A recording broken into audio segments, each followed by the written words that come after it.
We better get back, as it'll be dark soon, and they mostly come at night. Mostly. Welcome to Mostly Horror Movie Night. It's a good. I was cutting an old thing, or like looking at an old episode today, and I was like, it's like I wonder what Sean's gonna do for the Mostly today, and that was a good surprise. Welcome to episode 12. Our podcast is officially in 7th grade, so that's fun. Ooh, yeah, we're cute. officially. I mean, I guess we're not 12 years old. We're just 12 episodes old, but oh shit, it's all the same. I hope we get asked to the Sadie Hawkins. Is that Sadie Hawkins? Sadie Hawkins dance? Yeah. So this is a fun episode for a number of reasons. It's fun because we have a great guest. We have Mike Carey, who goes by M.R. Carey for his novel, for all you on YouTube, The Girl with All the Gifts. Which was so good. Which is so good. And he also penned the screenplay for the film adaptation of it, The Girl with All the Gifts. A very like fresh and unique take. Truly one of my favorite takes on zombies and the zombie film. Yeah, it's a great conversation. Yeah. I love talking with them. I loved the movie because I saw the movie first, which I'm pretty sure we established in the episode. Yeah. But reading the book, like most of the time I like the book more than the movie for most things. Not always, but I really loved that book. Finally finished it. I'm pretty sure I was like near finished it when we had talked to him, but yeah, it was cool. So yeah, it's cool because we got to interview Mike, but also because we've been pretty lucky the first 2 months of this show because we've been able to book cool guests, and all of those guests have been able to come on and have interviews when we set them up, and literally nothing has gone wrong. Maybe a technical glitch here or there, but no one would know. We had our first like rescheduling. Yep. Which is totally fine, and we'll roll with the punches. We have backup. Luckily, we filmed this or recorded this episode with Mike, and we were going to be releasing it a couple weeks from now because we kind of like double booked in 1 week. So we got to fill him in for this week, and we'll be rescheduling with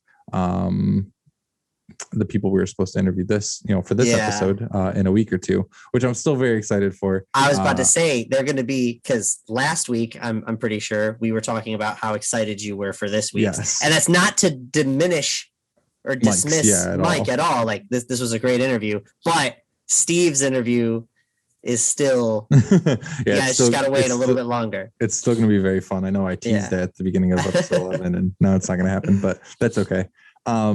So yeah, that's, we're learning as we go, and we still have, we have like months lined up, in a row where we're screening a new film that comes out tomorrow for next week, and like just a bunch of cool stuff. So a couple of things we want to talk about before we get to that interview. The very first thing is today is April 22nd, and the trailer for so if you're listening to this, it's not April 22nd, but the recording is April 22nd. And the trailer for The Conjuring 3 is called The Conjuring, The Devil Made Me Do It, came out today. You go first. I don't think when the trailer for the second one came out that I was that excited, because so the thing is, I didn't see The Conjuring when it originally came out, the first one, and I think you were one of the people that told me like, hey, I think you would really like it. I know you love the original. And so I watched the original, and I do enjoy it a lot. I think visually, in terms of imagery and also cinematography, it's one of the better horror films of the past 10 or so years. And the story's great. It's a really good horror film. And also is, started, I think it's technically the largest horror franchise in history in terms of money. Interesting. Yeah. Okay. I think it's gross. When you count the Annabelles and the Nun, I think it's the largest grossing franchise. Wait. You're telling me that Sharknado wasn't racking in? Sharknado is a credible series, Steve. I mean, it's probably number 2, to be honest. But there you go. So I was a fan when I watched the first one. The trailer came out for the second one. I wasn't super like into it or stoked, but I honestly did enjoy most of the second one. But I'm pretty stoked on this third one based on the plot, like what it's about, and also the imagery in the film or in the trailer so far has me pretty excited. It definitely looks interesting. Yeah.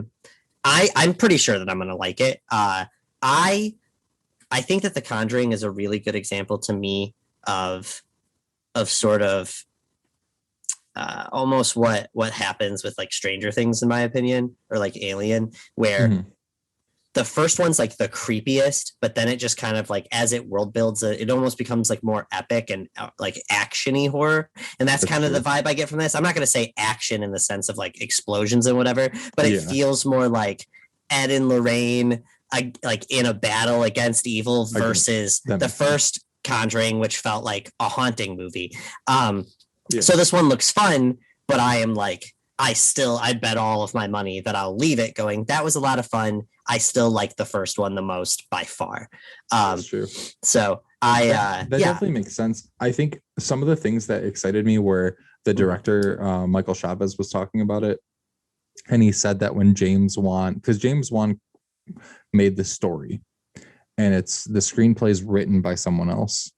And then Michael Chavez, who did The Curse of La Llorona, is directing it, right? Okay, so James didn't direct this one. No, James didn't. I thought he did. So James made this story, and he brought it to the screenwriter and the director, but he basically said that it's like Seven. It's like he compares it to the movie Seven. Interesting. Which, if it's anything like Seven, is fine with me, because that movie is amazing. And also, did you see the Exorcist shot?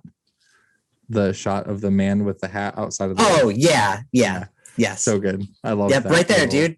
Boom. Yeah, boom, yeah, boom, literally boom. right there. Yep. But no, I loved that little homage. So definitely excited. There's still over a month before that movie comes out, so maybe we'll be lucky and have someone on. Yeah.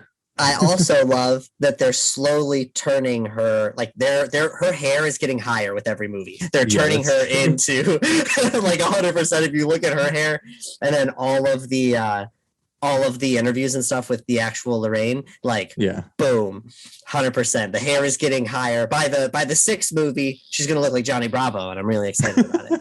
Yeah, 100%. That'd be great. And the other thing that you didn't want to talk about it originally because you didn't mention it, at least, not that you didn't want to talk about it. What I don't think is that there's a new director for the new Haunted Mansion movie, like Disney's Haunted Mansion. I only heard rumors that was even happening, so that's for sure happening. Yeah, so they just announced it today. Okay. So back in the day, I don't know, a couple of years ago or whatever, Guillermo del Toro was originally on for it. Like there was a bunch of rumors swirling around that he was going to be doing it, but he's not anymore, right? No. So they just tapped. The director's name is Justin Simeon, I think Simeon or Simeon. And he wrote Dear White People. He wrote and directed Dear White People, I believe. And then he made a comedic horror film called Bad Hair, which I believe is about like weave that. I haven't seen it, but I've heard of it and it's been on my list. Yeah. So he's going to be directing it, which I just thought was cool because I had totally forgotten that they even were trying to do that remake because I think that came out like 2003 or something. Yeah. Well, I have a few things to say. First off, just about Del Toro. If you ever see anything if he comes out himself into the streets and says, I'm going to make this movie, you need to take that with a grain of salt. I love the man with my whole heart, but he picks up a million projects at once and gets really excited. And then he ends up just like paying for a movie to be made and making some decisions, but he doesn't direct it and stuff. That happens all the time. So I didn't even think about that. Secondly, I did not love the Haunted Mansion movie. When it came out, and I think people say, I love the ride. I've ridden that ride many times, but I remember because you're right. It came out in like 2003. I was a kid when that movie came out. Yeah, exactly. Not like a baby child, but there you go. Yeah, the math right there. And So I was 10, and by then I was already a fucking pretentious snob. And I was like, Yeah. I was expecting to love it, and I thought it was just kind of like cheesy, whatever. And I did love it. I have not seen it since that. I've literally only seen that movie once. I watched it at my mom's house. Was like, this is dumb. I don't even think I fully paid attention to it. And then I just whatever. So I need to re-up on the Haunted Mansion. I might love it now. And I don't even know what I would want from that movie. So I'm curious to see what they'll do. I'm open to anything. It'll probably just be a fresh take, not even anything related, or probably nothing related to the old one that I would imagine. Right, but I'm assuming like, I don't know, like it. I guess that's what I mean. It's like I wasn't expecting it to be related to the other one at all.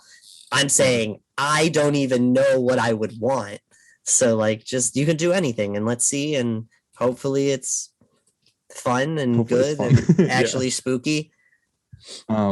Speaking of the Del Toro project, have you seen like his newest project and like who's attached and all this stuff? Which one? it's called Nightmare Alley. It's the next one that comes out. It's supposed to come out in December this year. Nope. A movie? It has Ron Perlman, Bradley Cooper, Kate Blanchett, Rooney Mara, Toni Collette, Willem Dafoe. What the fuck? Tim Blake Nelson, Richard Jenkins. Like, it's got a and he's directing. cast. He's directing. Yeah, it's his next feature. Okay. I think they're in post-production. If I'm not, they're in post-production. Run it. Okay, well, see, now that sounds awesome. Yeah, exactly. Yeah, I'm down. I don't need to know anything else. There's no teasers or nothing. No, not yet. I'm sure maybe in like October or something. I trust him. I don't need to see shit. I'll just go to the theater. I trust him. Consume a little bit more Del Toro. Yeah. Exactly. Awesome, man. Well, without rambling for too much longer, we will get over to the interview with Mike Carey, again, the author of The Girl with All the Gifts. If you have not seen The Girl with All the Gifts, stop what you're doing and find a way to stream it before you listen to this interview, because it is an amazing zombie film. Top 5 in my opinion. Also recommend that you read it. You honestly, like, it doesn't matter which one you do first, in my opinion. They are different enough. Yeah, they are different. Cover, and we talk about why. Yeah, exactly. There you go. And then after the interview, we have a top 5 with our friend Chelsea, going over, or basically building our zombie survival squad out of TV characters, which is going to be fun because I'm excited to build my team. Oh, dude. You guys don't even stand a chance. Let's go. It'll be great. All right. Well, guys, enjoy the interview with Mike Carey, and thank you again for listening.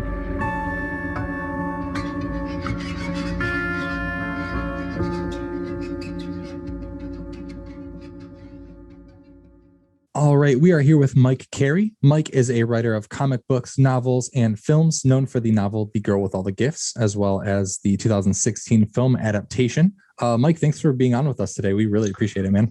Oh, pleasure. Thanks for inviting me. Yeah, of course. How is it? You're in the UK right now, correct? Just outside London, yeah. Gotcha. And we're at the cusp of sort of opening up after a prolonged lockdown. Things are starting to sort of to kick off again. You know, we're starting to be allowed to go out and mingle with people. Yeah. Gotcha. I wish that was the case here. I know I'm in New York City, and things are starting to turn the corner here in a positive way. And I know Sean's in Michigan, which is like one of the worst states in the US right now. No, we can't behave. We can't behave. It's terrible. I don't understand. It's shame on you. It's tough. Yeah, shame on you, Sean. It's not me. It's them. It's them. Right. Awesome, man. Well, yeah. So obviously we wanted to talk today. You have a wide range of work. We want to go into a lot of it. But notably, you wrote what I would say is one of the most interesting and wonderful takes on the zombie novel, and also the zombie, kind of film. Yeah, of course. Yeah. And it's called The Girl with All the Gifts, for people who may not know. So from what I understand, it started off as like a short film, right? Or not short film, sorry, a short story. Yeah. And then you've grown it, into a novel and then a screenplay. Can you kind of talk about the start of that, where the idea for making such a unique zombie novel came from? Yeah, for sure. So Charlene Harris and Tony Kellner were in the habit of doing these annual anthologies themed anthologies of supernatural, horror, dark fantasy stories. And the theme changed from year to year, but it was always something really banal and everyday, really sort of obvious. One year it was family vacations, another year it was home improvements, DIY. And they invited me to submit a story one year, and the theme was school days. So I sat around for a long time, and I had other stuff on. It was when I was still writing X-Men. So I had other projects on the plate, but every so often I'd think about this prompt and come up with an idea for it. But they were all bad ideas. In fact, they were all sort of really poor sort of horror takes on Harry Potter. And then I was in Norway, in Bergen, for the Raptors comic convention, and it was freezing, and my room had no proper heating. So whenever I wasn't on the convention floor, I was cowering under duvets in this room. And I just woke up one morning and had this idea of a little girl in the classroom writing the essay that you write 1,000,000 times during your school career, which is what I want to be when I grow up. But we can see that she's undead, she's a zombie, and therefore growing up is never going to be an option for her. So that was the sort of seed for the story. I wrote it in 4 days, sent it off. Charlene and Tony really liked it. It got good reviews. The whole anthology got good reviews. But I couldn't put the story down. I couldn't put that voice down. I sort of felt like Melanie was a really interesting character and a really interesting point of view. So I kept on messing with it. And around about that time, I was meant to be producing a sort of Dan Brown conspiracy thriller for Orbit. I was contracted to do so, and I didn't want to write it. So I went to my editor and said, "Can I write this instead? Can I write a zombie novel instead?" And it was quite a hard sell for various reasons. It was a long way off from anything I'd done before. It meant amending the contract, and I'd switched agents, or rather my agent had left her agency to found a new agency. So I had to unravel the deal I had with the old agency. But eventually they said, "Yeah, okay, fair enough, right, let's get it out of your system." And that began Girl with All the Gifts. But also at that time, I was talking to an independent producer, Cami Gatan, one of the most amazing people I've ever met. And we were working on a movie based on a completely different novel, but we lost the rights. The rights were taken away from us when we were sort of like in midstream. And Cami turned to me and said, "What else can we do?" And I said, "We could do this." And I showed her the short story. And she was good friends with Colin McCarthy, the director. And she knew that Colin was kind of desperate, and had been for a long time, to do a movie that used decayed, ruined urban locations. He's really into ruin porn. So it seemed to fit into his wheelhouse. So she introduced us, we got together, we talked it through. But this was when I was still writing the novel. So I was still planning the novel, in fact. So I was working on the screenplay and working on the novel at the same time. And although they went in slightly different directions, they were still sort of in parallel. And the process was amazing because I was doing it like finding two different ways through the story space. Yeah, it was just amazing thing to have experienced, really. Oh, I bet. I can't even imagine that. Because that's kind of what we wanted to jump into next. The idea in my head of trying to adapt different characters and different stories. Like, was it? I'm sure it was exciting to write both at the same time in that aspect. But was it difficult to like get really sold on a direction or something that's happening in the book while you have to kind of limit things in a movie? I guess I don't want to use the word limit, but you know what I mean? Like it's a much more condensed story and experience. Like, how was it to have something work so well in the book, whether it be a specific event or a character, and then to do a different version of that for the movie? Like, no, I mean, you're absolutely right. Movies articulate differently, and I think limit is not an unreasonable word, because movies are incredibly compressed. Yeah. Colin is of the firm opinion that most novels don't make good movies. That movies function more like short stories. They're so concentrated. And we did do that. We did sort of like hone it down from the novel into the screenplay. The novel has 5 different points of view. Yeah.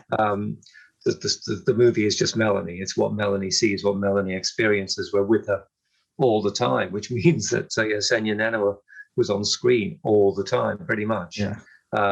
Amazing performance of her. Yes. And we there were other things that we did because the lexicon of film is different. So as you know, in the novel we have the junkers, the survivalists, who actually are responsible for the base, for the fall of the base. Yeah. Which is the triggering incident that gets all the main characters out on the road, and they don't appear at all in the movie. Right. Because when we were planning the movie, when we were at treatment stage, Colin said, "What would they look like? Do you think, the junkers?" And I said, "Well, they'd be all sort of black leather and shit." Oh fuck! It would be Mad Max. It would look like Mad Max, and that would be making a promise that we weren't going to keep, because it wasn't that movie. It wasn't anything like that movie. So we did do it differently, but it never felt difficult. It felt as though each of them was kind of like striking off the other. Okay. It was just kind of like illuminating those issues, and the decisions that I was making for the novel and the decisions that I was making for the screenplay were different, but they were kind of like informed by each other. Yeah, that makes sense. You talked about how you have, in the novel, you have the 5 different perspectives, which I feel like adds that different twist to things. Do you feel like the narrative has a different, like, do you think the ability to convey certain emotions is different from the movie to the novel, or do you think you were able to deliver the same thing that you wanted to deliver even without having the 5 different perspectives? I think probably the answer is both. I mean, okay. It is different. I mean, novels are brilliant at, if they have one kind of like unique selling point, it's that they're brilliant at giving you the interiority of characters. Yes. You can inhabit a point of view, a perspective, and you can jump between points of view without losing momentum, which is very hard to do in a movie. Yeah. It was really obvious at a certain point that the movie, just because the movie is showing the world much more, you see, in a way, the balance between the world and the characters is different in a movie. That the environmental themes were going to be a much bigger presence in the movie than they are in the novel. I mean, they're there in the novel, but they're kind of not insisted on in the same way. But I was looking at rushes from the scene where Melanie and her companions are coming into London through these streets which have become mature forest. There are trees growing up from the pavement, and it's an astonishing kind of visual statement of the world without us. What's going to happen when our global civilization falls? Nature isn't going to miss a step. It's just going to carry straight on over our sprawled bodies. So those things, I think the emphasis is different, but I think we did succeed in telling the same story and in reaching the same thematic endpoint. Gotcha. Just from different points of view. One of the big differences, of course, is that a movie's life cycle is much longer, more protracted than a novel. So although I started both at the same time, I delivered the novel, and the novel was published January 2014. We didn't even go into principal photography on the movie until 18 months after that. Yeah. 16 months after that. So I had all this time when the novel was out in the world, and we were starting to cast the movie, and I was able to go back at very late stages, knowing that Glenn Close was going to be Caroline Caldwell, and kind of work on her dialogue, knowing it would be Glenn Close saying those words. And also, I think, to think more about the beats of the climax. There's a conversation in the movie between Caldwell and Melanie, in which Melanie forces Caldwell to accept that she is alive and sentient, that she's a thinking human being. And I think it just rocks the way those two actors delivered that scene. I think it's better than the parallel scene in the novel. And that was a late change. We had the luxury of sort of going back to the source material, trying out different approaches. Yeah. Gotcha. I was going to say you hit on a couple of things I wanted to talk about, because you I listened to an interview with you where you were talking about writing for Glenn Close, and I can imagine that that's fantastic, having the foresight, knowing that she's going to play a character in a film that you're writing. Yeah. I mean, just all in all, I think the performances in that film are so good, from Glenn to Gemma to Sunny, like you said. I mean, even though it's a different perspective, you aren't able to have the 5 different perspectives. Even the final scene between Sunny and Sergeant, where he's talking about his wife, that's tough. It hits you emotionally, and you're able to still convey that, while the spores are falling from the sky, which I think is fantastic. I was in ecstasy. I mean, I was on the set for a lot of it, and I was seeing the rushes as they came in.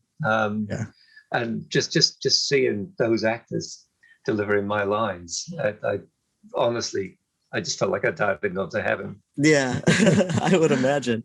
I'm kind of curious. So would you say, I mean, this is mostly horror movie night, a horror podcast. I'm curious, would you consider yourself a horror fan, or particularly a zombie fan? Or are there, did you take any inspirations from things like Night of the Living Dead or any like that world at all? Or was this something you just sort of dove into, on your own? To answer the big question, yes, I am very much a horror fan. And I come from a family of non-horror fans. My wife, our 2 sons are incredibly gentle beings, and they don't like horror. They especially don't like anything that has a sort of a flavor of cruelty about it. So anything that's a little bit torture porny, they just shut right down, which is perfectly legitimate. So when I watch horror, I watch it with our daughter Louise. We have father-daughter horror nights. Even through lockdown, we've been doing that. I love that, using the Netflix link and the Amazon Prime link. Zombies are one of my favorite monsters. I think all of the best monsters are kind of funhouse mirrors. They kind of they show you yourself distorted in some way. And the zombie tropes, among the zombie tropes that I love, I kind of feel like zombies have got us surrounded.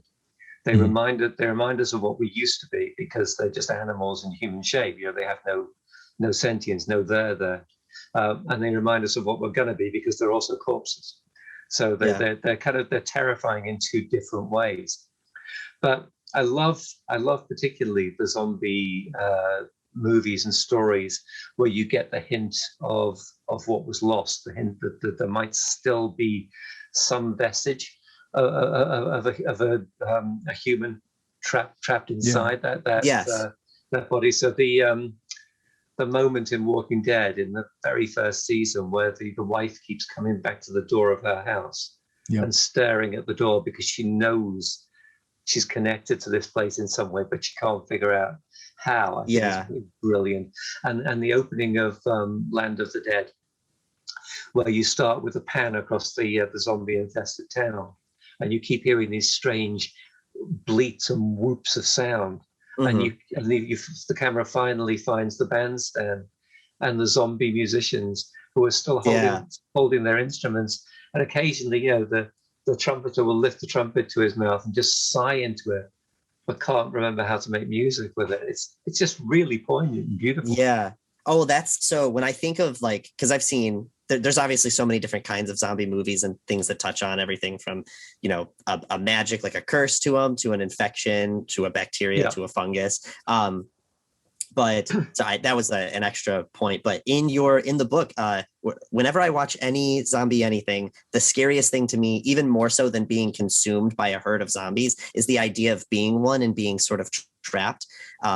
And that's definitely, you touch on it in the book so well, and everything from the carriage scene. Well, it's in the movie as well, but pushing that. But the one that really got me was in the book with the man in the hospital looking at the picture and just sort of singing. Terrifying. And it's one of those things where, Sergeant decides to kill him. And I almost saw that as a mercy thing, I think you did what I'm trying to say is you did a really good job of touching on that horror that you just, that shook me particularly that hospital scene. Reading that, I was like, geez, dude, so sad and terrifying at the same time, and poetic in this weird way. Yeah. I think probably the sort of most horrific beat in either of the two novels is in Boy on the Bridge. There's a point where somebody mentions a theory that actually what the fungus does is just cut your brain off from the rest of your nervous system, and it controls your body from your spine. So there might be a functional human consciousness in all of the hungries, just watching in horror. Yeah, as they do all these appalling things. Yeah, stuck in like a paralysis. That trapped feeling, like that truly is just the scariest thing to me. The idea of being trapped inside of your own mind or body. That thought is terrifying. Yep. Horror. Right. Horror. I definitely want to talk about the sequel that you wrote. Before that, though, can you talk a little bit about your novel and your film? Like I've said previously, I think are a very different take than what you normally see from the zombie novel in terms of the origin of the zombie. So can you kind of talk about, where did that come from? I mean, I know that it's based deeply in science, and the film and the novel are very scientific. But can you kind of talk about why you wanted to make a zombie novel that has this deep, scientific mythology behind it? It's I know it's kind of like it's regarded as a specific subgenre, isn't it, within zombie fiction? Some purists say that plague zombies aren't really zombies. Right. It's a different Forget kind them. Forget them. But it's because in both the short story and the novel / movie, but especially in the longer version of the story, the search for a cure is the engine that drives everything. It's a really, really big part of the plot. It's obviously Caldwell's main motivation. It's the source of the tensions between her and Justin and between her and Melanie. And you kind of can't have that search for a cure unless you have a rationale for what's happening. Yeah. So in the short story, I ducked it. I just said it's a virus of some kind. But when I was working on the treatment for the screenplay and the plan for the novel, I went shopping for a pathogen. I thought, I need something more than just a vague virus. I need a sense of exactly what kind of organism this is. And two things happened at the same time. One was I picked up a book by, I think the guy's name is Roy Salter, called Parasite Rex, which is it's a popular science book which tries to prove the proposition that if there is a top of the food chain, if there is a kind of like a dominant species on Earth, it's not us. It's parasites. Parasites basically rule the world. If you look at the biomass, we're outnumbered. Large mammals, well, all mammals are outnumbered 20-1 by parasites. Not in numbers, but in mass and weight. So it's that, and also then remembering that I'd seen this amazing footage on David Attenborough's it's either Life on Earth or Life in the Undergrowth, the scene where the cordyceps fungus is growing up through the head of an ant. Yeah. And then fruits and spores. So I went back to that, found out what the name of the organism was, did some reading, and I thought, that's definitely the one.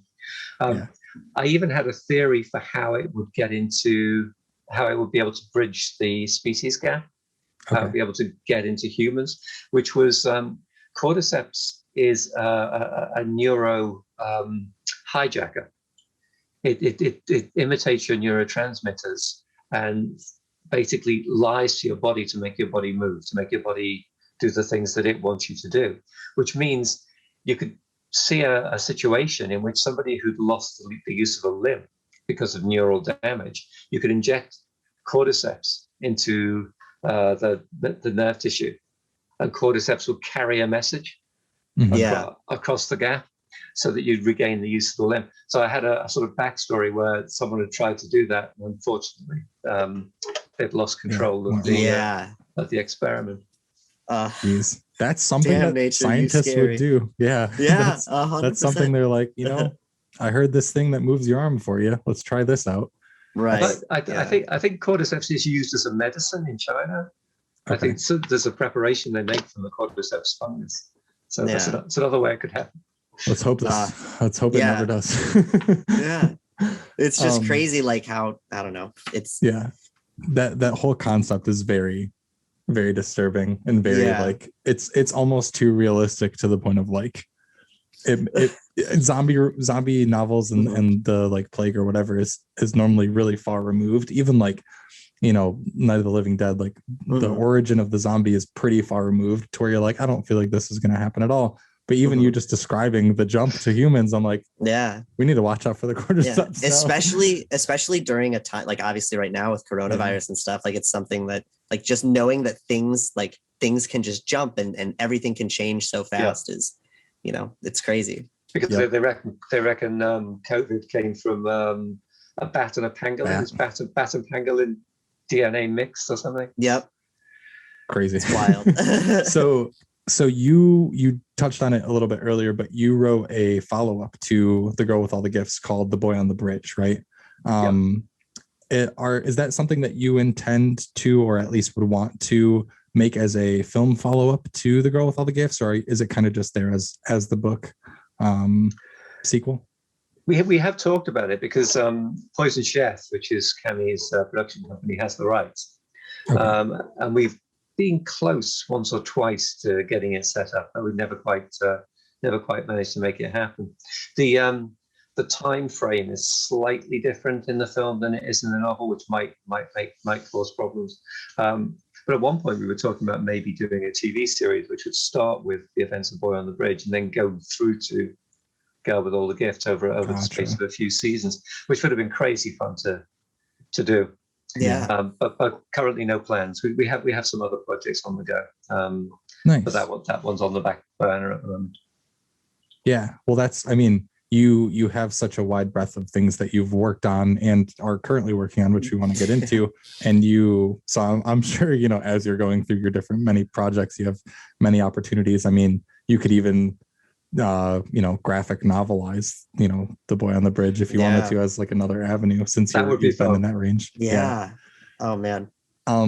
So with everything that you've worked on, some very notable things. So for those who don't know, you've worked on, Marvel Comics, DC Comics. You did a wide range of Lucifer, right, from the Sandman series. Yeah. That was one thing that we kind of wanted to pull out because Sean and I are huge fans of Neil Gaiman, and just kind of wanted to see. Oh yeah, who isn't, right? What does kind of taking on a story from Neil do to the way that you're writing? Like, are you? I'm sure that you're inspired in a certain way, but what does working on a project with his name attached to it kind of do to your mindset while you're creating it? And specifically, can I ask, like, the also writing in a universe that someone else created, and like what that's kind of like? Yeah. Well, in a way, that's what American mainstream comics is. That's the gig. Now, most are going to be working with characters that have existed for a long, long time. But Lucifer was right at the outset of my comic writing career. I'd done about 4 or 5 projects before that. It was my sort of calling card at DC. The first thing I ever wrote at DC was the Morning Star option, which was the Lucifer miniseries that became the monthly book. And I was a huge fan of Sandman. I mean, I thought Sandman was electrifying. So I still do. It's the Kunian theory of scientific revolutions, the idea that it was a book that argued against the shoulders of giants kind of theory. Kuhn said, science doesn't proceed by a kind of orderly accumulation of knowledge. It's not person A does this, person B does that, and you build the tower together. What happens in most sciences is you have an orthodoxy, a status quo, that a set of beliefs and suppositions that holds for decades or centuries, and then someone comes along with a better idea and turns everything on its head, and that becomes the new orthodoxy. That becomes the new template, the Kunian revolution. And I think that's true for, I don't know if it is true for science because I'm not a scientist, but it's definitely true in creative fields. There's a way of telling stories. That a lot of people copy. A lot of people do it without even thinking about it. Then someone else, some genius comes along and shows you a better way of telling a story, and suddenly everybody wants to do that. And I think that's what Neil Gaiman did in Sandman, because Sandman it's a novel told in comic form over the space of 7 years. And I don't think anyone had done that before. I mean, arguably Alan Moore gets close with Swamp Thing, but it's not quite the same.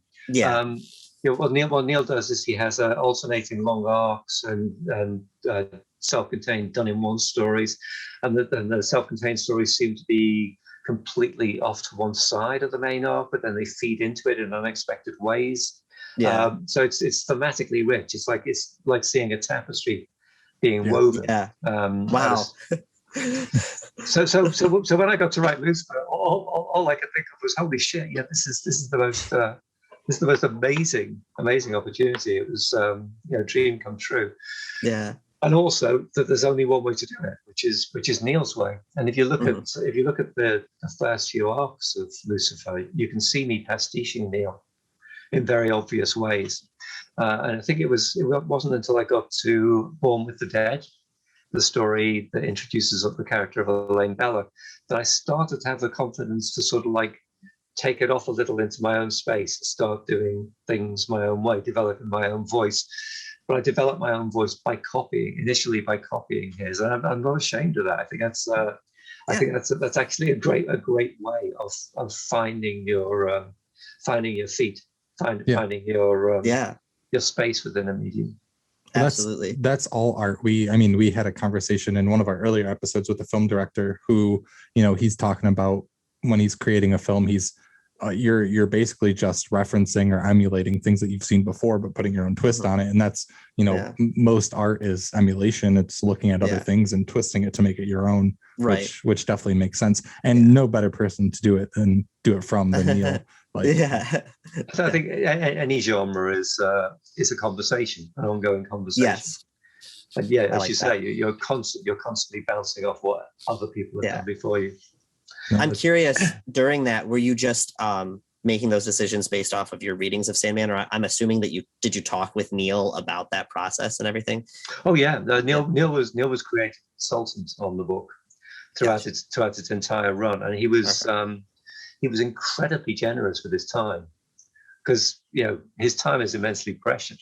Yeah, he's always working on half a dozen things, but he would read every script. So he would read every treatment first, and then he would feed in on that. He'd feed in on the script, not in prescriptive ways. I think he only ever told me no, flat out no, twice in the whole run. One was just a line of dialogue.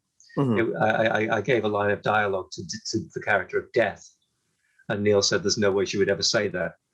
It was when Lucifer says, you have no power on me, and Death replied, "I wouldn't have anywhere to put you anyway." And Neil said, "You can't have her say that because she doesn't have a realm in the way the dream has a realm." Yeah, that makes sense. And then the other one was when I wanted to use Rose Walker in a story, and Neil said, "If I ever come back to Sandman, Rose's story is the one I want to tell. So gotcha. please leave her out of it." The rest of the time, it was just, you could do this, you could do that. He was constantly sort of helping me, opening doors rather than closing. I love that. Yeah, that's wonderful. In everything that you've done, I know that you have had at least 2 different pen names, right? You wrote the novels under Mike Carey for your comics. Have you had any other pen names? Is it difficult to kind of balance those? I have had one other pen name, which I'm not proud of. I was briefly Adam Blake. I wrote two novels as Adam Blake, and they have the most appalling titles. One of them is called The Dead Sea Deception, and the other one is called The Demon Code. They also have really catch-penny taglines on the covers. The Dead Sea Deception has the tagline, "Everything you thought you knew about the death of Christ is a lie." There's nothing in the book about the death of Christ. That's so good. There's some stuff about Judas, but it was kind of tawdry. And The Demon Code, that title is just trying way too hard.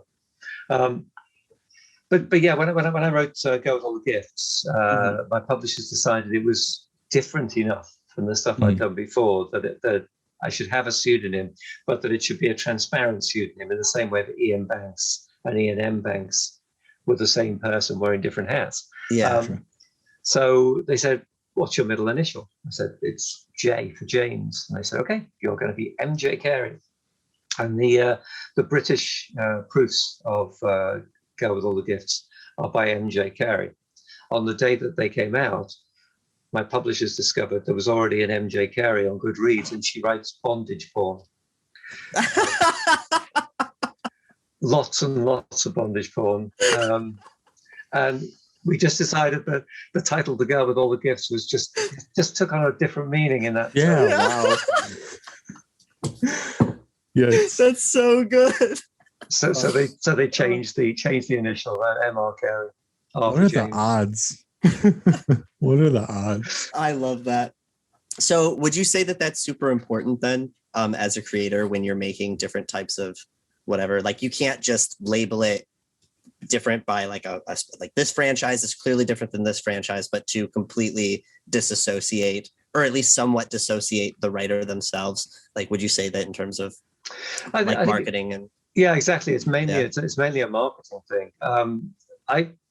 I had no opinion one way or the other really, but I have to admit it worked. What Orbit said was, if you do this as a Mike Carey book, the big chain store buyers, the big supermarket buyers, and the sort of Barnes and Noble, Waterstones, they'll look at how many copies of your last book they ordered, and they'll order 90% of that. If you want to get a bigger order, come in make it look a little bit like a debut, so that they've got nothing else to directly compare it with, and that seemed to work because Girl with All the Gifts has still, I think, outsold all of my other novels put together.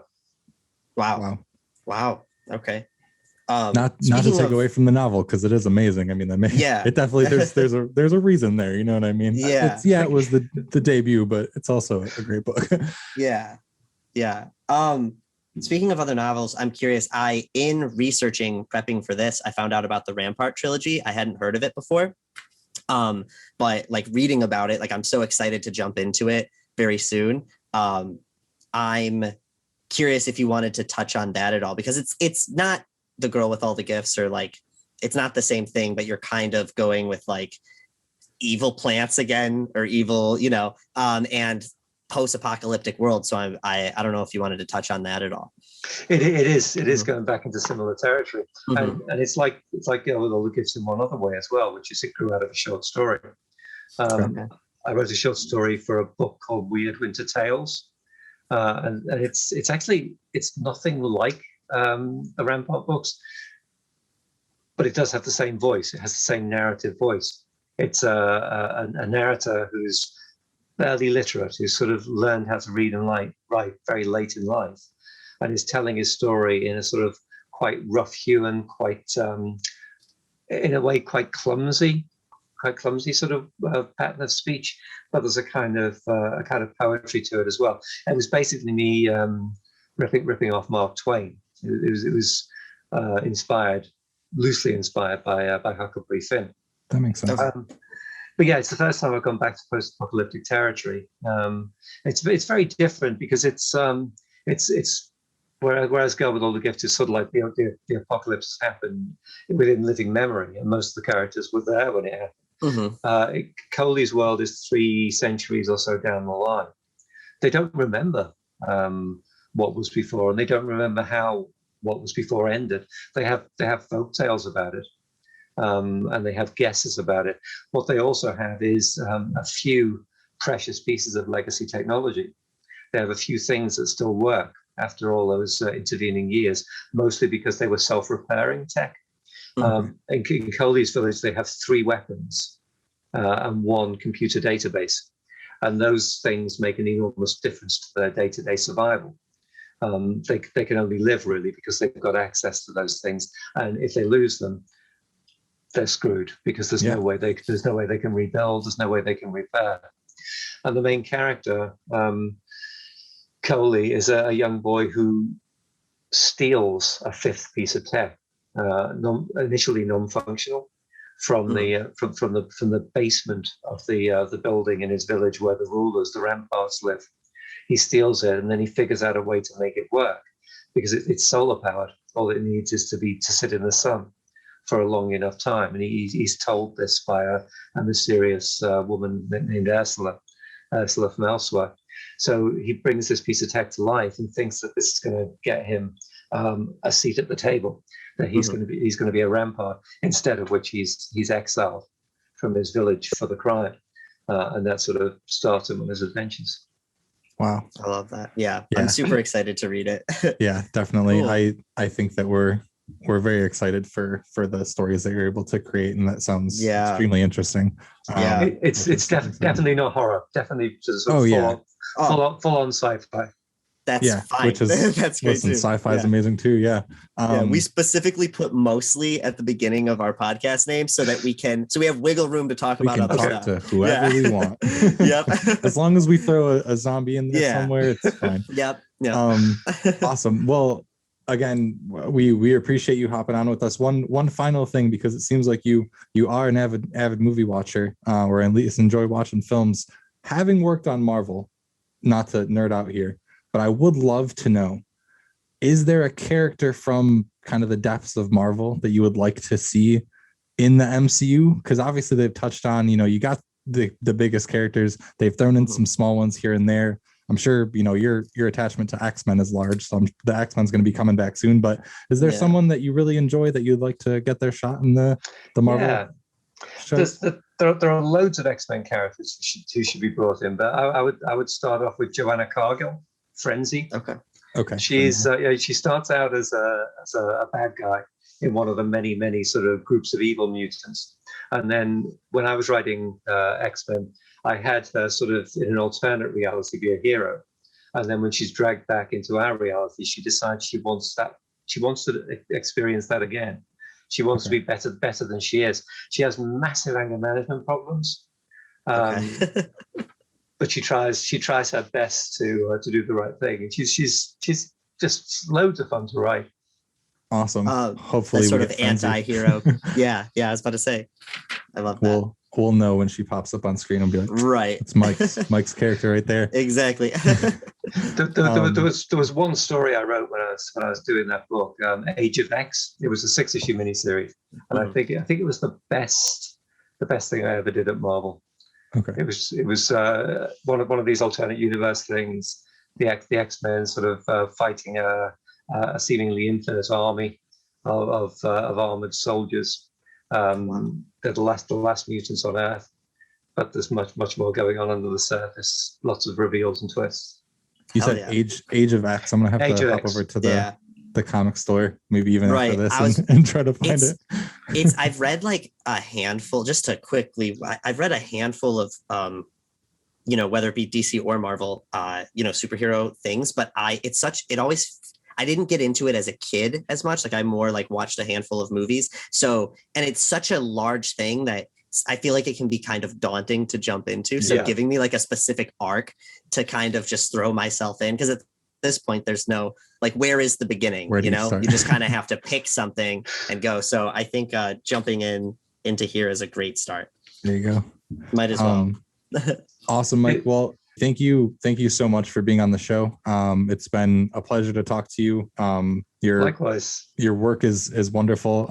For those that are listening, again, if you have not read The Girl with All the Gifts, or at least seen the film, I can't say it enough. It's one of the most underrated and intellectually like stimulating zombie films that's come out. I love showing it. I watched it again 3 days ago just to get a refresher for this, and I showed 2 people that hadn't seen it, and they were just so stoked on it, which is amazing. So check out the novel and the film. Check out the Rampart Trilogy, because you just had the third book come out, right? Okay, awesome. So check out the Rampart Trilogy. Again, Mike, thank you so much for hopping on. Thank you, guys. It's been really great pleasure. Of course. We appreciate you. Yep, we'll talk to you later. Cheers.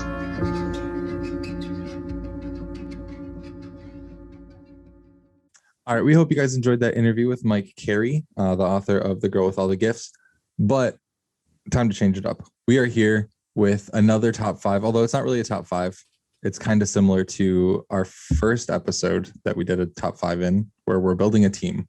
We're joined by our wonderful friend Chelsea.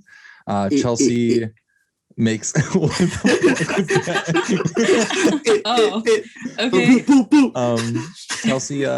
makes our videos pretty if you're watching on YouTube right now, and also is the one that wants to bang Pennywise. So I just Ooh, that in there. we're bringing that back up. Wow. Okay. Not like I was fully embarrassed the last time. No one makes it this far in the episodes. It's not a big deal. Right. Okay. But because we had a zombie-esque interview today, we are going to build our zombie survival squad out of TV characters. So we've all chosen our team. Hopefully we aren't gonna pick each other's picks. No animated characters. I have 2 backups as well. I'm really hoping I don't have to use them.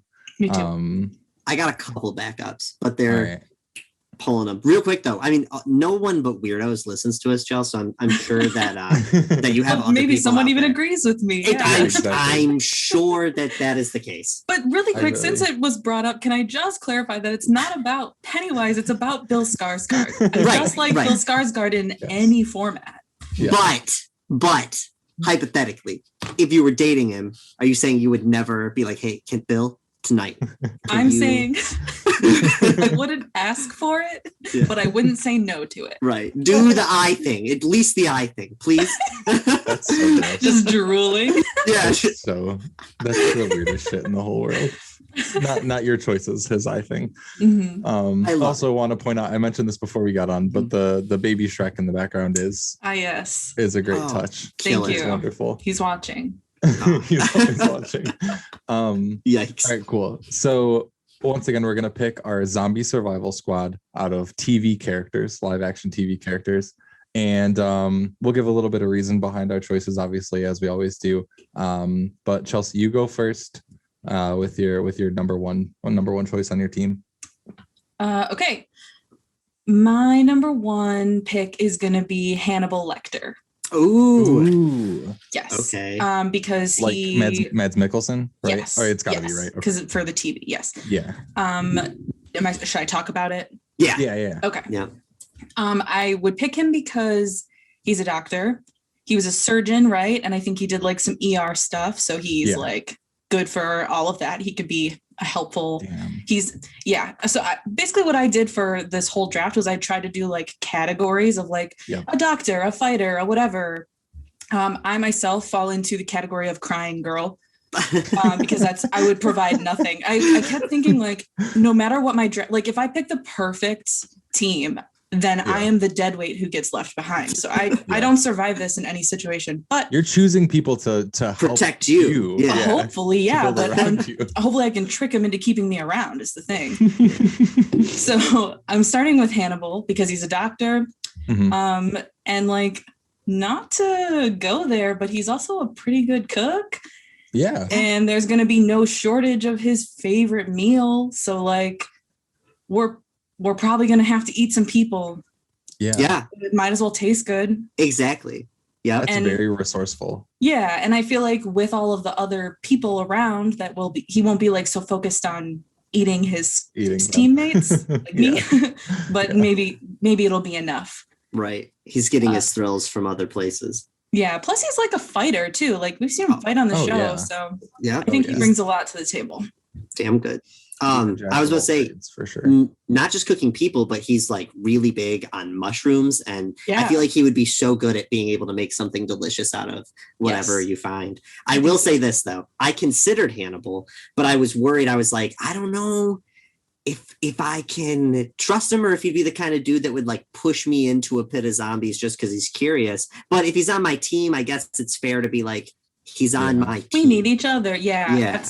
That was a concern of mine, but I also felt like because of the circumstances, he might want to keep a few people around. Yeah, that's fair. Yeah. Fair. Damn. That's respectable answer. Yeah. Something I it wasn't even a thought in my brain. Thank you. That's a good one. All right, Sean, who are you choosing for your first one? While Hannibal was a very smart one, I'm gonna trump it right here. You ready? Dwight Schrute. You son of a fucking bitch. I thought about Dwight. I've honestly figured that you were going to pick Dwight. I thought Dwight was at the top of all of our lists because what did he say? If I'm dead, then you've been dead for weeks, or you all have all been dead for weeks. And you know what? And I can stand behind that. I go, that's a guy that I want leading the charge, you know? Yeah, absolutely. clearly He's very resourceful. right. I was going to say we'll find beets. If there are beets out there, we're finding them. Mhm. You know, He's just a farmer. He just knows how to farm regardless. yeah. Right. Oh, I thought you were going to say that's all he can do. Right. Oh, Oh, no, no. he does much more than that. Yeah, wilderness. I mean, he knows exactly. He knows a ton about bears. So if Yeah. you find any zombie annihilation bears, bears beats Battlestar Galactica. So yeah, He I knows feel like nothing it's. about weed, but that's fine. That's That's okay. I feel like it's like a low priority. I was about to say. Well, plus we're talking about the different things You're on people the bring team. to the table. You got it. I got that area covered. Got I it doesn't have to covered. worry about that. I don't know Absolutely. shit about beats. You know. Mhm. So, Wow. yeah, I'm absolutely Dwight. 100%. He was one of my picks that I was like, I don't know if anyone's gonna pick him, and so that's funny that you both were thinking that. At least I feel like our brains are probably going to be on the same wavelength for this, which kind of scares me. I think other than Dwight, we're not going to be the The same. rest of them, all right, cool. Yeah. Hoping not. Yeah, all right. I like Dwight a lot. My first one, so I didn't order them, which sucks, and I should have. So I don't have anyone that's like good at cooking or good at Nice. cooking or like gonna heal anyone, I don't think. So that's a bummer. But I think you always need someone leading the group, and I wouldn't trust myself. So for a leadership role, I'm gonna choose Emilia Clarke, Daenerys Targaryen, Nice. as my like group leader, rally the troops. She would probably learn whatever dialect the zombies speak, and the zombies would end up being a part of our team. Yeah, that's what that is. I was trying to think of like a strong leadership role, and she can Totally. really like lead anybody, male, female. And we've kind of whatever it seen might her be. fight the zombies, right? Like Oh yeah. in a sense, Technically, like yeah. I mean, she's she got had a experience, is all I'm dragon. saying. Yeah. I, She has well, experience on her resume. I was going to say, do you get dragons with this choice? Because that's a pretty powerful role. I don't think so. So here's one thing I will say. Uh-huh. Well, let me ask you guys. Did either of you guys choose anyone that has a superpower? No, I intentionally didn't. I tried to veer away. I chose one person where I'm like, but I didn't want to go too deep because I didn't want to make it too easy. Okay, cool. Because I was gonna say I originally picked someone that had superpowers, and I was like, oh, I don't want to do that. And so that's why Daenerys. I'm like, just Daenerys. I as a bet human, I know who like, you picked. Yeah, probably. But just Daenerys as a person, like no, no dragons or anything like that. Okay. Because dragons don't make the man, the woman. You just want to be one of her hottie sex toy boys. That's all, dude. I mean, who could blame him though? It's obviously an added perk. Exactly. I will be Yeah. White Worm. All right, Chelsea, who's your second choice? Ooh, I didn't order mine either. I know it's tough. But okay, so I guess my second choice is gonna be the Hound from Game of Thrones. Nice. He is my fighter. He's like never scared. He's also like honorable enough to where I feel like he probably wouldn't leave me behind. Yeah. Plus he's like hot in a weird way. I Like- was waiting for you to say that. Something mean- about the scar. Yeah, he's just so gruff. So like it'd be I nice get to it. have that around. It's true. Yeah. So I mean, he like almost never lost a fight. So I don't. Oh, yeah. And again, experience with the undead. So Yeah, that's my that's a fighter. very that's a good passionate, call. knows his Yeah. shit. Yeah, Yeah. I can respect it. Good with weapons. And is pretty funny. Yeah. Like he's fun to be around, I feel like. And Yeah.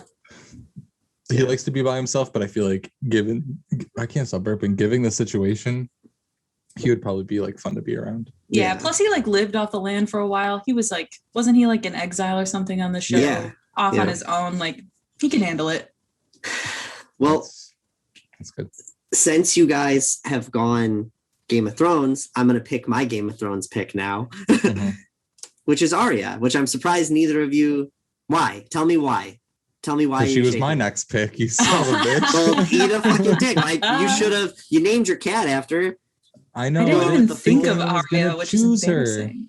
I didn't even think of dude. her. That's kind of embarrassing. I would say a She was clear gonna be my, badass. Yeah. Yeah, you know what I mean? Like I don't need to even explain, oh, you haven't seen the show? First off, pause this, go watch all of Game of Thrones, come back. All right. Exactly. But yeah, and I feel like she's gonna, at the end of that show, I would love an Arya Stark spinoff. You know what I mean?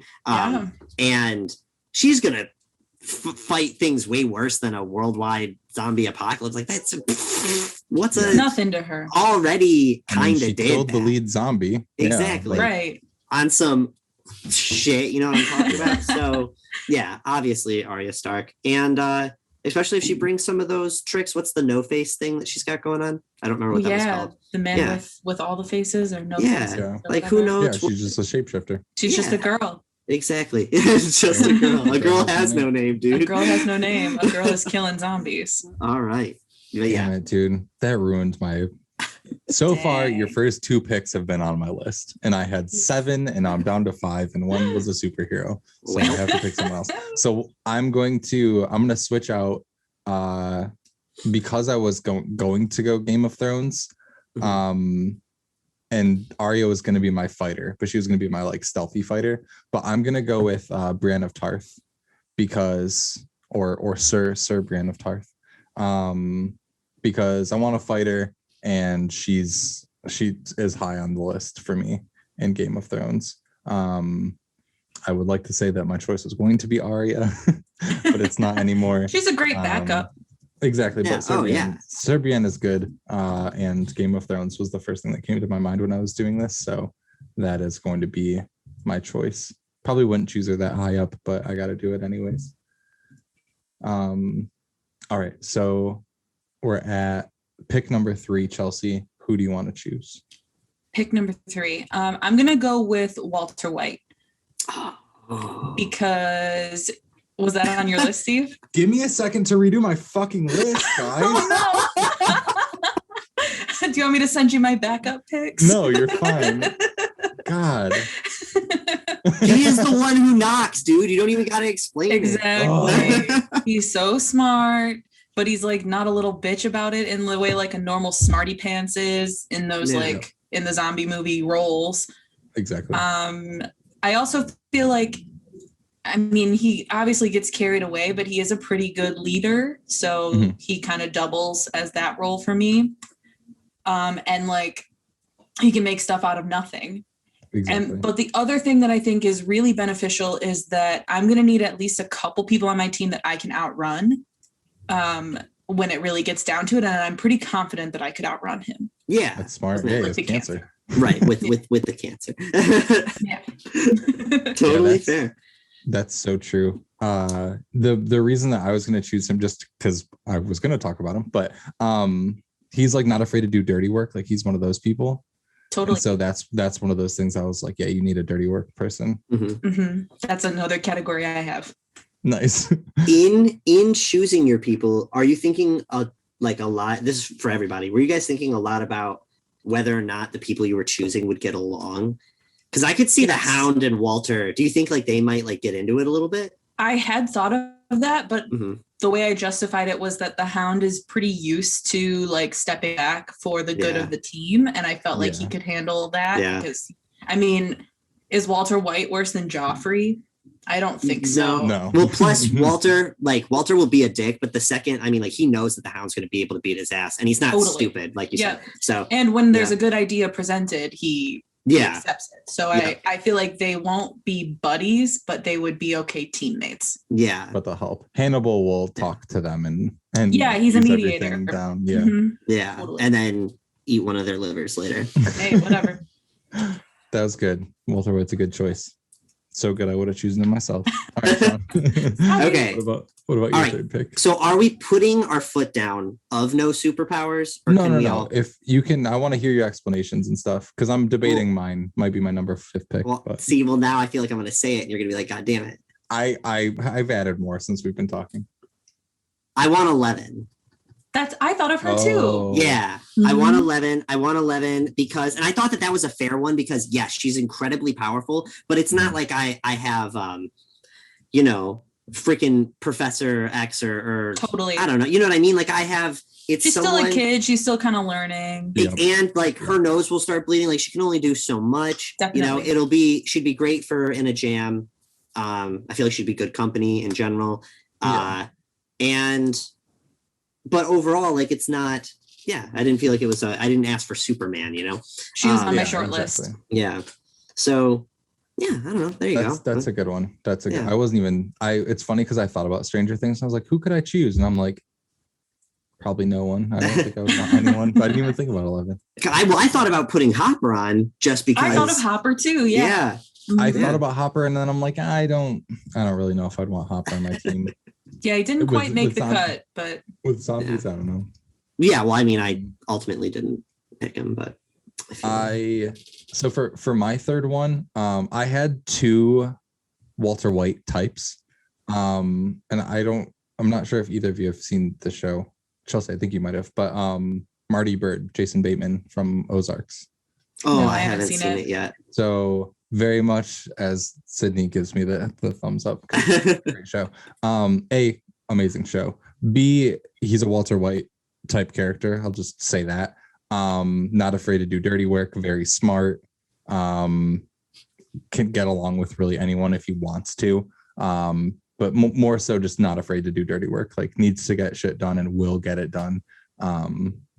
Also handles money, just a bunch of cool things in a Walter White-esque way. So Marty Byrde is for sure my dirty worker. I want to watch that show so bad. I know, I've jump into it.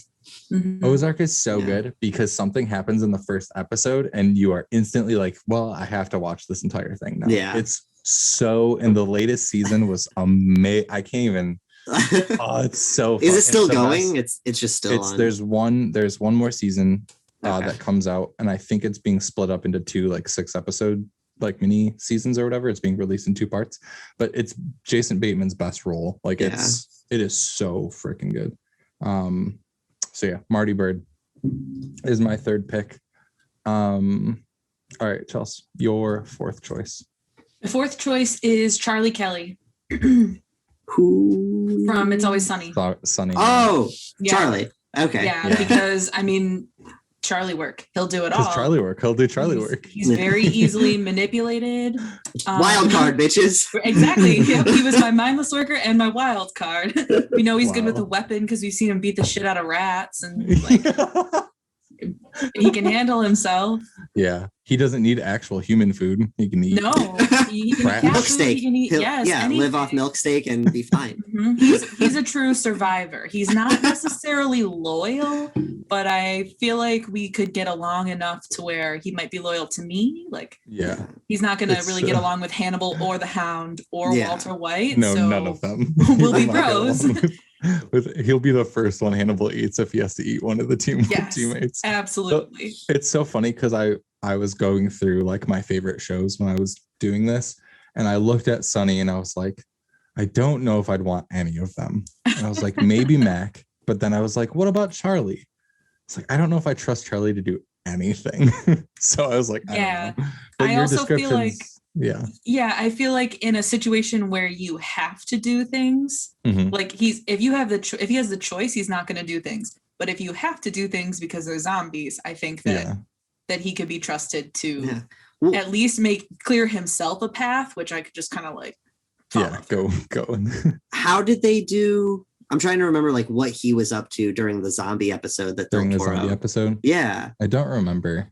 Because that was the zombie episode. It's Del Toro's in it. Episode. Yeah, where everyone's Del Toro directed it. It's like at a wedding. I'm pretty sure. Yeah. Oh yeah. It's season 13, I think. Yeah, but I don't remember what he was up to. I don't remember what he was doing either. But yeah, it's the McPoyle wedding, and everyone's on bath salts. Mm-hmm. That's like I've only seen out of that whole show. I've probably seen like 15 or 20 episodes. I need to watch all of it. I know. It's one of my favorites. God. There's a million shows. We're gonna get done. We're gonna get done recording this. Sean's gonna watch a screener that we have to watch, and then he's gonna watch Ozarks, and then he's gonna watch It's Always Sunny. Well, I still have to go through all of Dark and All of Dark. Yeah, you gotta finish Dark. Dark. Yeah. I was You know thought what about Dark for this too, but I couldn't pick any. I couldn't find anybody that I Me liked too. for it. Yeah. I fucked up last night, completely off whatever, but I just randomly on HBO as like going to bed, I saw that Doctor Who was on there, and I went back to season 1 of the new whatever Doctor Who. That show is wild. What is even happening in that show is the weirdest thing I've ever seen in my life. I watched one never episode. watched Doctor Who. I want to give it a shot, but I was like, why am I doing this when I have a million other things in the middle of? Like, Yeah. why am I starting Doctor Who? Starting right Of now? all Doctor Who. things. Yeah. No, definitely. But not I liked it. Doctor It was delightfully terrible, cheesy, like Who. Supernatural. great. Are you referencing the show Supernatural, or are you just Yeah. saying? I'm Oh, saying it have reminds me of not. Supernatural. Oh, I think it's very different from what I've seen, but I don't know. I haven't seen much Yeah. of either, so I don't know. But okay. All right, your choice. You're number 4. Atticus Black from Lovecraft Country. Nice. That's a good one. Yep. Yeah. Yep. Have Which we have to finish. Yeah. you have not We- finished at all? We haven't. We watched the first episode or 2. 2 episodes, I think. Yeah. I think he's strong. He's smart. I think he would honestly. I think I would want him probably as the actual lead of my group if I was going to pick a specific lead, with Dwight kind of right underneath and Ari. Like basically, depending on the situation, I kind of want a different person to take the helm. Well, so I didn't Dwight's really. the assistant to the group leader. Yes, exactly. Yeah, to the regional group. Yeah. But yeah. So and Atticus, he's well versed in the supernatural and stuff. Mhm. You could even say he's got some. He doesn't fully have. I don't want to give any spoilers. Everyone should watch that show. But he's got some cool things going on that could be very helpful in some sticky situations. But yeah, Atticus, absolutely. That's another thing that we have to. We're watching Castle Rock right now, but when we're done with Castle Rock, we really should jump back into Lovecraft because Definitely. It is so fucking good. we loved the first Yeah, 2 we episodes loved what of we it. saw. Get and back then into it. We moved and forgot Yeah. about it. Yeah. Fair. That's good. So Atticus Black from Lovecraft Country. All right. My next choice is going to be kind of a strange choice, but I need someone that's very smart. Also someone that's good at just like, kind of, I don't know how well she would do with the rest of the group now that I'm looking at it, but I'm going to choose Beth Harmon from the Queen's Gambit. Probably the smartest. Lead. Yeah, it's Anya Taylor-Joy. Yeah.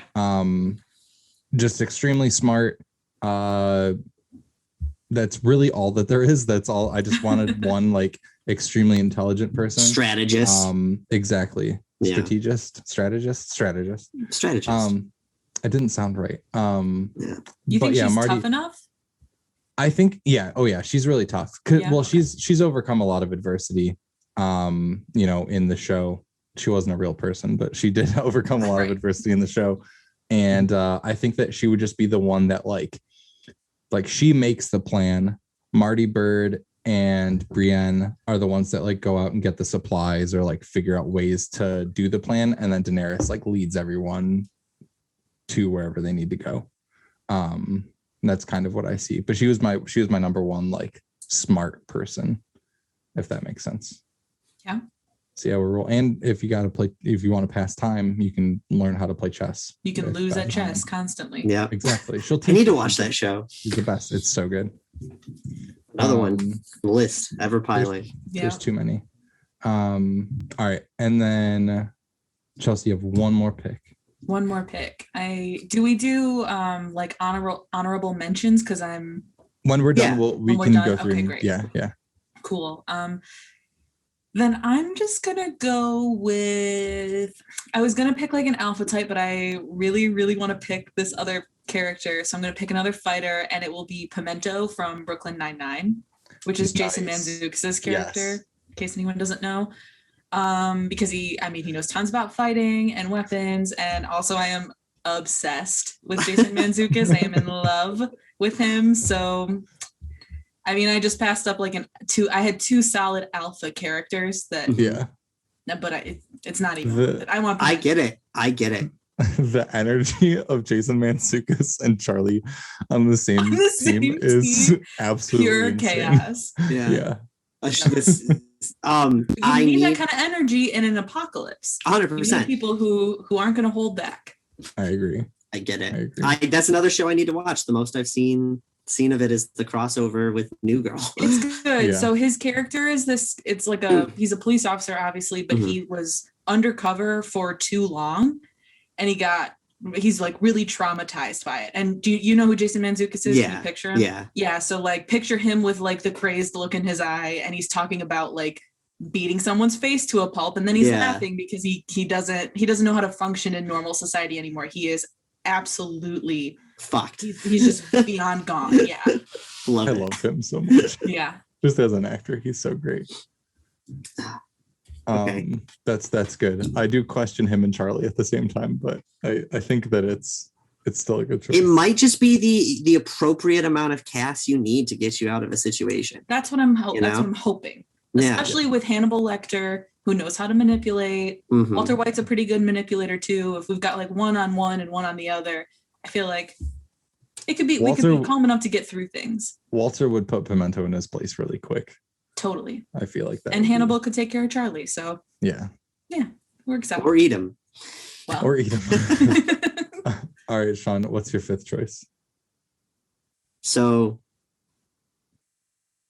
I think I gotta go with Winnie the Bish. Now let me explain why. Winston Bishop, Theodore K. Mullins. Yeah, there you go. I pick Winnie because frankly, I think with the rest of my team, I got most shit covered. And honestly, I just want to hang out with Winnie. I feel like he would be able to make the situation less stressful for me. You know, I think my anxiety would be through the roof in that situation. And I'm kind of attaching Ferguson as like an accessory to that. And yeah, I couldn't go strategic with it. I need Winnie the Bish there to lighten the mood, you know? Sometimes you just need a bro. That's what I'm saying. Yeah. And if there's one person that is my soulmate, it is Winnie the Bish.